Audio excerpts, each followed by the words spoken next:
single lie that tells me I will never measure up.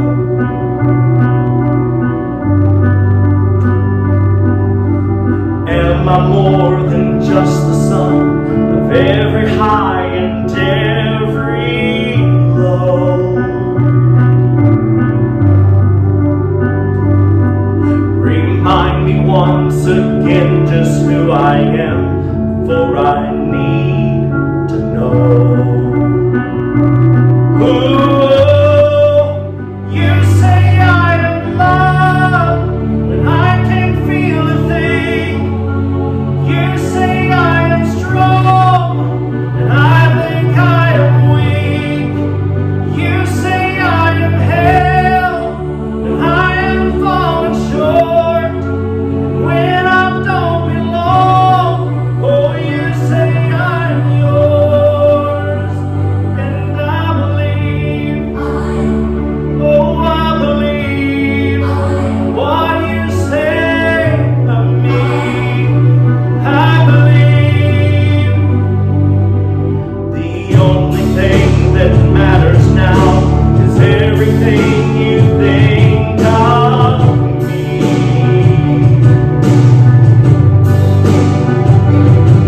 In you I find my worth, in you I find my identity. Ooh, you say I am loved when I don't feel a thing. You say I am strong when I think I am weak. You say I am held and I am falling short. And when I don't belong, oh, you say I am yours. And I believe, oh, I believe what you say of me.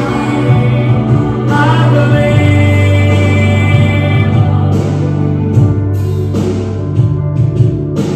Taking all I have and now I'm laying it at your feet.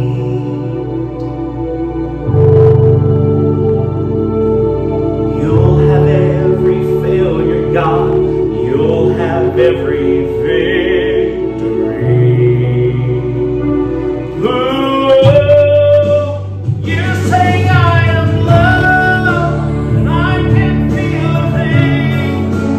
You say I am strong when I think I am weak. You say I am held and I am falling short.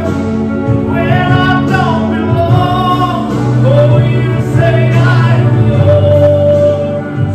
And I believe, oh, I believe what you say of me. I believe, and I believe, yes, I believe what you say of me. I believe.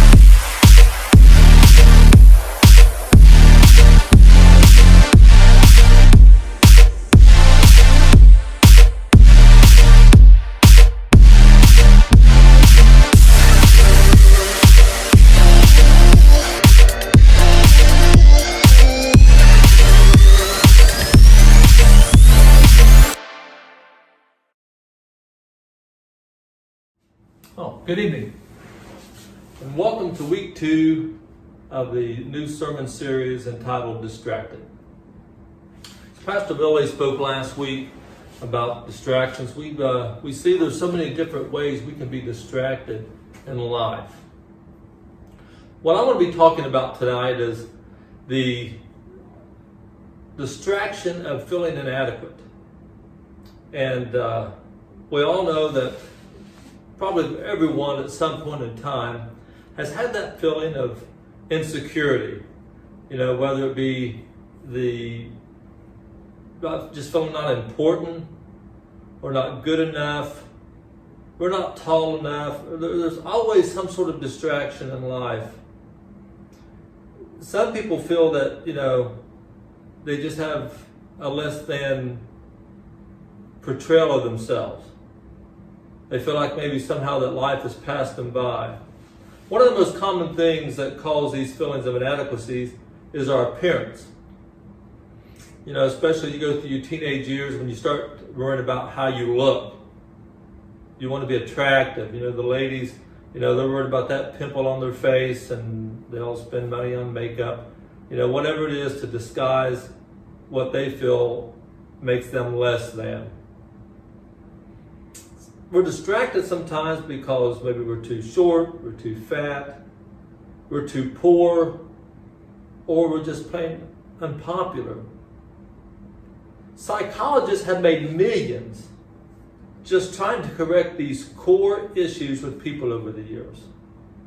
We're going to look at a few key elements that cause inadequacy. One, fear of rejection. That's a huge one, especially, you know, in our years of school. You know, you want to be that person who's always accepted and don't want to feel left out. You know, all the other kids get invited to the party. You know, you didn't get invited. And it brings a sense of inadequacy. I'm just not good enough. I've been rejected. Number two is the inability to accept praise.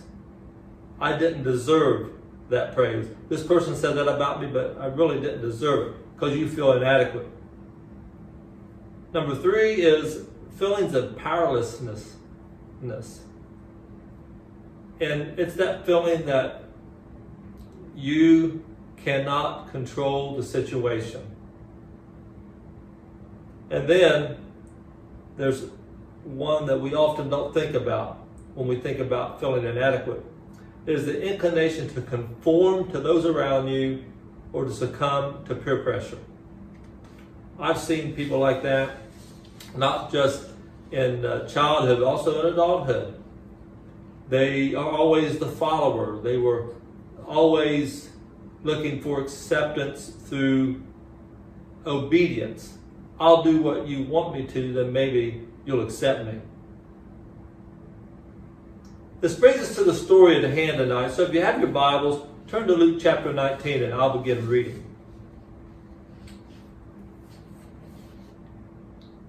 Verse 1. Luke chapter 19. Jesus entered Jericho and made his way through the town. There was a man there named Zacchaeus. He was the chief tax collector in the region. And he became very wealthy and rich. He tried to get a good look at Jesus, but he was too short to see over the crowd. So he ran ahead and climbed a sycamore fig tree, standing by the road, for Jesus was going to pass this way. When Jesus came, he looked up to Zacchaeus and called him by name. Zacchaeus, he said, quick, come down. I must be a guest in your home today. Well, Zacchaeus quickly climbed down and took Jesus to his house in great excitement and great joy. He was so overwhelmed that Jesus was actually going to be seen with him. But the people were displeased. He has gone to be the guest of a notorious sinner. They all began to grumble and complain. Meanwhile, Zacchaeus stood before the Lord and said, I will give half my wealth to the poor. And Lord, if I have cheated people on their taxes, I'll give them back 4 times as much. Jesus responded like this. Salvation has come to your home today. For this man has shown himself to be a true son of Abraham. For the Son of Man came to seek and to save those who are lost. Now, as you see in this story about Zacchaeus, he had those feelings of inadequacy. He knew, hey, I'm just a short dude. There's no way that Jesus is going to see me. So he tried to fill those inadequacies on his own by going and climbing a tree. You might say that it's not all that bad. I've seen, times when I couldn't see over a crowd, and I found a platform or something to get on. This was totally a different scenario for this day. We don't see these chain of events in the story, and we don't know what led up to this meeting. But one thing we can be sure of, and we can take note, is that Zacchaeus was always made to feel less than. These emotions do one of two things. Think about it like this. They will either make you hyper vigilant, where you become an overachiever, or the complete opposite, where you have a presupposition that no matter what you do, it'll never be good enough. And I've met folks like that. They're the ones that either they're going to make their way for themselves, they're going to make sure they're noticed by what they own, by their job title, and they'll do anything that they can. They'll work the overtime. They'll do whatever it takes to get to that level where they feel that everyone has to look up to them now. They felt less than all their life, but now it's going to be different.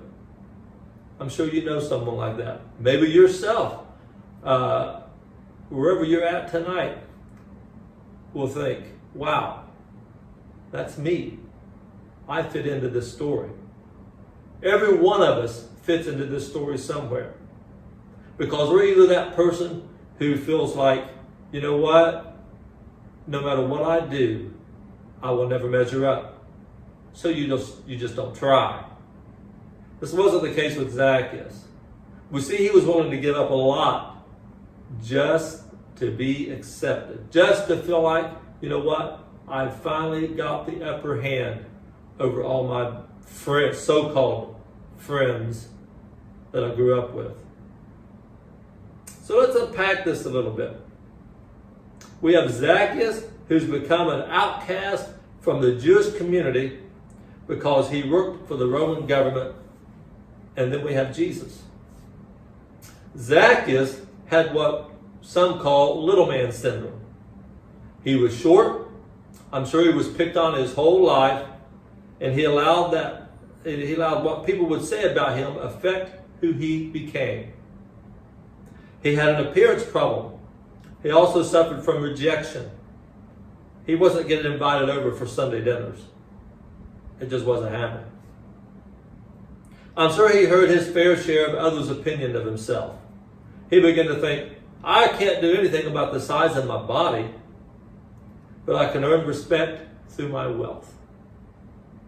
So he, being a Jew, made an agreement with the Roman government to become a tax collector in his town.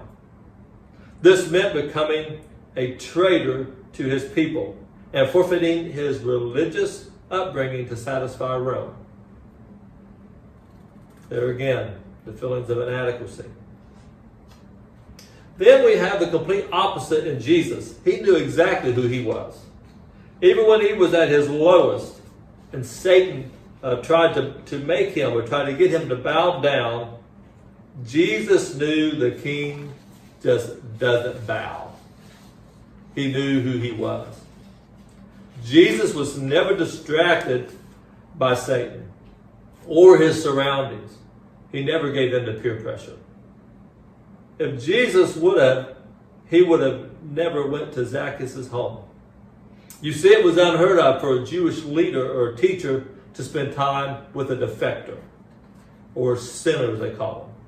But that's exactly why he came to earth. We read a few chapters earlier, which was a prophecy from Isaiah, where Jesus spoke, and this was fulfilled with his speech when he was teaching.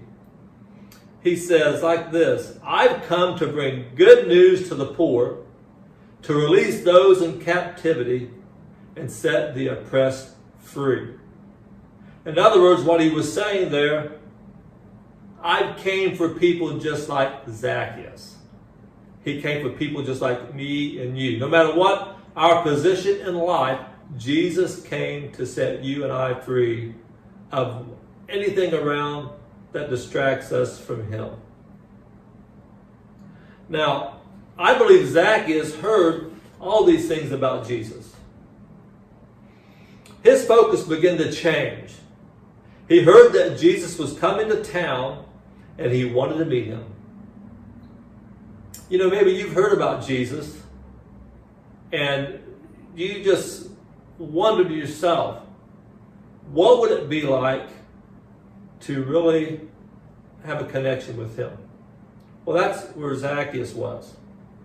So we already read how he took efforts and went to great lengths just to get a look at Jesus. I maybe wonder, what was his whole motive? Maybe he thought, if I could be seen with Jesus, man, this dude is popular.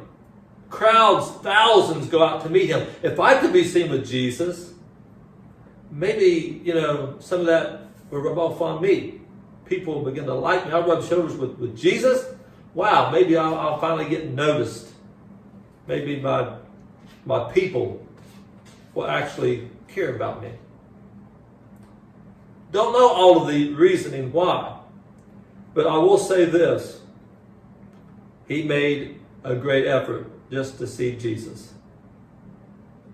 Now, after reading the whole story, we see that Zacchaeus finally got it right, though. He confessed his sin to Jesus and was willing to make right any wrongs that he had done. He said, hey, if I overcharge someone on their taxes, I'm willing to pay it back. Matter of fact, I'll pay back 4 times what I took. And I'm going to give half of my wealth to the poor if that's what it takes. He was no longer worried about trying to fix his inner problems himself. He was willing to take these riches that he had thought made him so popular, or made him stand out, and just give it away just to be right with God, just to know that he was on the right path in life. Now, at this point, he realized it wasn't his treasure that made him complete. It took accepting Jesus into his life. You may be listening tonight and thinking, hey, what do I need to do? Well, just listen. I believe some of the same issues of inadequacy that went on with Zacchaeus is going on with you. You just had to fit into the crowd, so you bought into a lifestyle that you thought was going to make you happy. And as you look around at yourself tonight, you're thinking, it didn't do it for me. Maybe you thought you fit into the crowd and you begin to dabble into sin that you knew was wrong, but yet you felt that was your only way. Well, remember, Jesus came to bring good news. He said, I've come to heal or to bind those that are brokenhearted. I've came to set you free from those feelings of inadequacy, from the feeling and the oppression of sin. I've come for you. He said, I came to seek and save those that were lost. That means you, that means me. At the foot of the cross, realize this, we are all the same. There's no big me's and little u's, or big I's and little u's. There's no wealth and poor.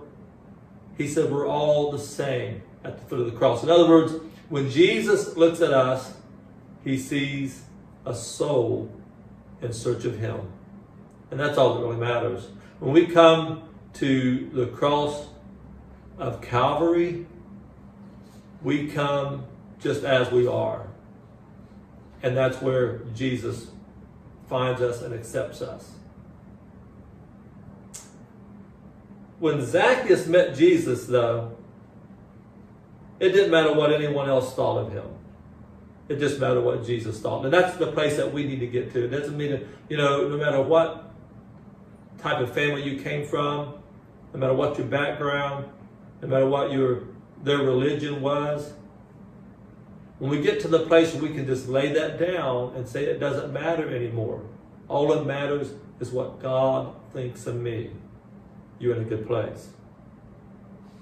Matter of fact, you're in the same place that Zacchaeus was. It didn't matter what the Romans thought or what the Jews thought or what his so-called friends thought because he was wealthy. It didn't matter anymore. All that mattered was what Jesus thought of him.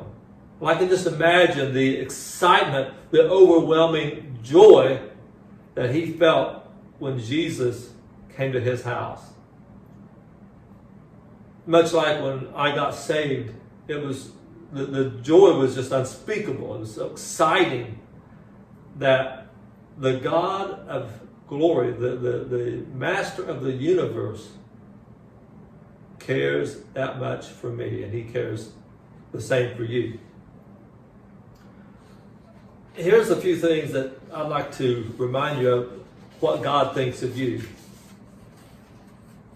When you sit and think about all the what ifs or should haves or could have dones, the inadequacies of your life, don't dwell on those things. Dwell on this. 1, he says, before you were ever formed in the womb, I knew you. He also says you were wonderfully and beautifully made. And then he also calls us his prized possession. That's what God thinks of you. It doesn't matter what the world thinks of you. It doesn't matter what you think the world thinks of you. That's what God thinks of you. So lay down your fears of what God is going to think. When the woman that was caught in the very act of adultery was thrown down at Jesus' feet, I'm sure she was ashamed. She was already tried by her peers. And I can only imagine as she wouldn't even bother to look up at Jesus. She felt so broken and embarrassed. But what did she find in him that day? The same thing you will find when you make that step towards him. She found forgiveness. She found it love. She found acceptance, not the acceptance of her sin. Because we saw where Jesus told her, your sins have been forgiven. Go and sin no more. But she found acceptance as a child of the King. Everyone is level at the foot of the cross. Remember that. No matter what you think the world thinks of you, this is what God thinks of you.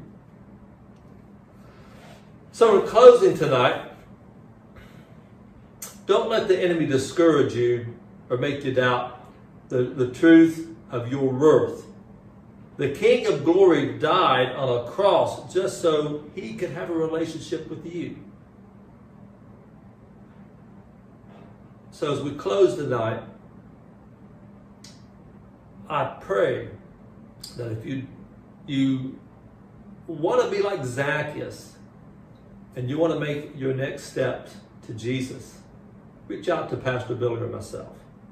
We'd love to help you make those next steps to being a follower of the King, Jesus Christ. Have a great week.